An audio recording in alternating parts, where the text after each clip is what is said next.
ধৈর্য আপনাকে ছন্নছাড়া করে দিবে, বারবার ভেঙে দিবে। মনে হবে এই বুঝি জীবনের গল্পের শেষ।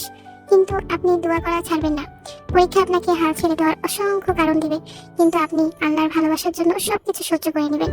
আপনি বারবার মনে করবেন আল্লাহর সেই প্রতিশ্রুতি, তিনি ধৈর্যশীলদের সাথে থাকার প্রতিশ্রুতি দিয়েছেন।